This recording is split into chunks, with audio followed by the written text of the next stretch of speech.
Bank Dunia baru-baru ini memperingatkan Indonesia dan negara berkembang lain atas ancaman krisis akibat hutang. Tetapi, selalu, saat bicara soal hutang, pemerintah berkilah kita masih aman, dikelola dengan baik, rasio masih 38% PDB, dan lain-lain. Sebetulnya, bagaimana posisi hutang kita?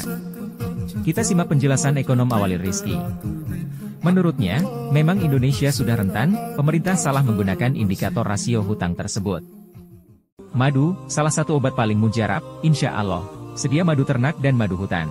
Dihasilkan oleh lebah dari nektar bunga asli, bukan dari gula yang dimakan lebah. Proses higienis, kemasan praktis dan elegan. Garansi 1 juta rupiah jika terbukti madu kami tidak asli. Terbaik, madu kelanceng, dari lebah spesial. Hubungi.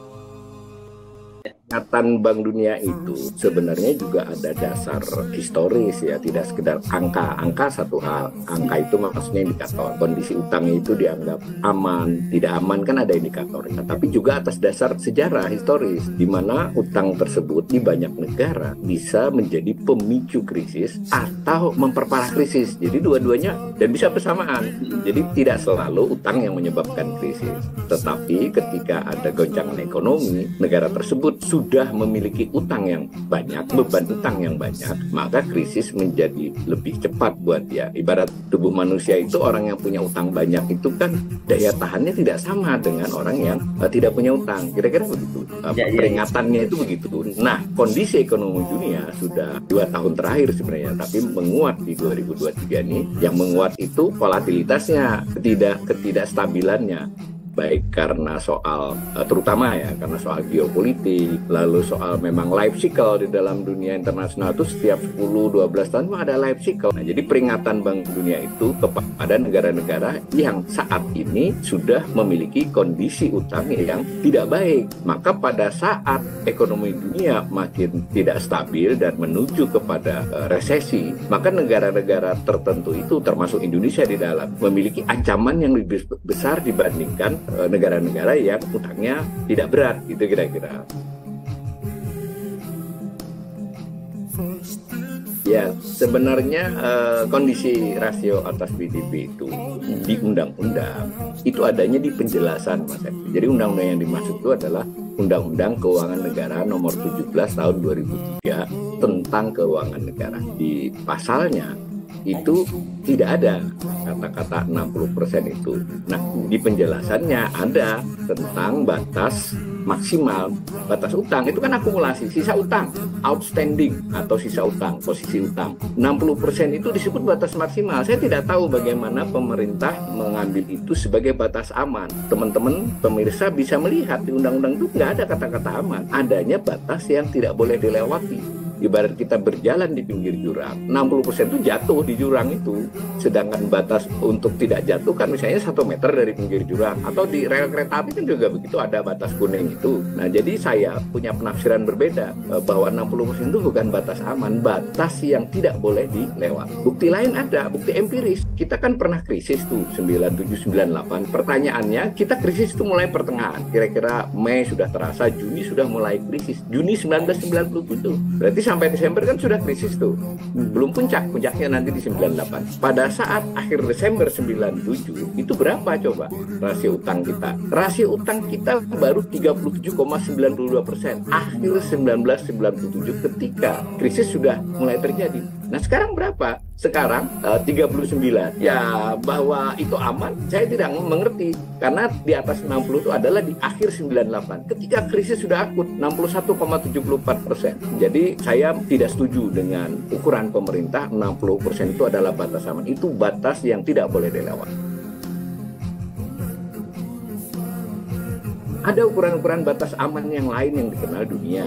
Ya, misal kita ambil yang paling populer adalah dari IMF dan IDR ya. IMF International Monetary Fund, IDR itu International Debt Statistic ya. Mereka antara lain menyatakan ukuran aman itu adalah rasio utang atas pendapatan negara. Beda kan? Tadi utang, posisi utang maksudnya terhadap PDB. PDB itu pendapatan seluruh Indonesia. Rumah tangga, swasta, korporasi. Nah, kalau pendapatan negara kan khusus pendapatan di APBN. Make sense nggak? Saya berulang kali juga mengatakan bahwa utang dibayar cicilan maupun bunganya. Bukan dengan PDB, tapi dengan pendapatan negara kan. Potensi negara untuk memperoleh pendapatan. Nah, pendapatan negara adalah pendapatan real yang diperoleh oleh pemerintah. Kan bayarnya nggak bisa pakai PDB. Misalnya pakai pendapatan negara. Jadi lebih make sense ya, lebih wajar ukuran pendapatan negara. Nah, diberi batas oleh IMF misalnya, direkomendasikan batas aman itu 90 sampai 150%. Jadi utang dibandingkan pendapatan maksimal 1,5 kali lipat. Idealnya setara. Jadi kalau punya utang 100 miliar ya penghasilannya sebaiknya 100 miliar gitu. Nah, berapa Indonesia? Nah, ternyata Indonesia di tahun 2023 yang berjalan dengan perhitungan dari angka-angka APBN kira-kira 310%. Dua kali lipat dari batas maksimal. Cara hitungnya bagaimana? Tadi 8.049 ya. 8.041 sekarang. Nah, tapi kan masih ada sebulan lagi Desember. Nah, kemarin di awal bulan Desember ini pemerintah sudah jual SBN. Jadi kalau perhitungan saya angkanya di 8.100. Ya, akhir tahun. Itu utang pendapatannya kurang lebih di bawah 3.000. Berarti kan 8.100 dibagi 3.000 ya dapatlah 310. Bagaimana tahun depan? Tahun depan lebih buruk ternyata. Mengapa? Karena laju kenaikan pendapatan yang ditargetkan APBN itu lebih lambat dari kemungkinan bertambahnya utang yang juga ditargetkan APBN. Sehingga besok nanti 317. Kan semua melampaui. Itu misalnya. Jadi pembayaran bunga utang atas pendapatan negara. Lalu ada lagi ukuran beban utang. Beban itu adalah cicilan, pembayaran pokok plus bunga atas pendapatan negara. Nah, 3 itu yang paling populer. Semua melewati batas yang direkomendasi. Artinya dengan kata lain batas aman. Kalau kondisi seperti itu, jadi kurang aman, tetap tidak aman. Tetapi dunia baik-baik saja. Negara tersebut juga kondisi politiknya, kondisi sosialnya, negaranya masih berlangsung. Dunia juga kondisi perekonomian dunia tidak susah. Itu mungkin tidak masalah. Nah, lalu dan tidak masalah seperti yang terjadi dalam 2-3 tahun ini tidak masalah belum. Sebetulnya kita sudah melewati semua itu sejak tahun 2019. Siapa yang memberitahu itu melewati? Namanya BPK, Badan Pemeriksa Keuangan. Jadi pemerintah itu sudah pernah ditegur BPK untuk kondisi 2020. Laporannya kan setahun kemudian, berarti belum lama di 2021 pertengahan itu 2 tahun yang lalu. Saya tidak tahu kenapa BPK di tahun 2022 kemarin tidak memberi teguran lagi. Terus ditegur tiap tahun review. Tadi tidak tahu apa yang terjadi, BPK tidak melakukan lagi review dan peringatan. Nah, pertanyaannya kan sudah sejak tahun 2019 kita tidak aman, kenapa masih baik-baik saja? Saya ingin ingatkan, tidak aman itu adalah kondisi yang seseorang tersebut rentan. Bukan berarti dia pasti celaka. Cuma orang yang rentan, yang tidak aman itu lebih mungkin celaka, kan kira-kira gitu. Kondisinya kemudian eksternal, karena di mana-mana yang berpengaruh di negara berkembang ini adalah kondisi global. Ketika daya tahan, kerentanan, ketidakamanan itu dialami Indonesia dalam posisi utang, pada saat yang bersamaan kondisi global tidak pasti dan menyusahkan, itu maka kira-kira ini akan datang pandemi gitu. Buat yang punya daya tahan tinggi itu nggak masih bisa akan kemungkinannya dia lolos. Tapi kita adalah kondisi fisiknya sebagai negara itu berat. Kita diberitahu oleh Bank Dunia, ini beberapa negara berbahaya loh, karena besok itu mereka sekarang masih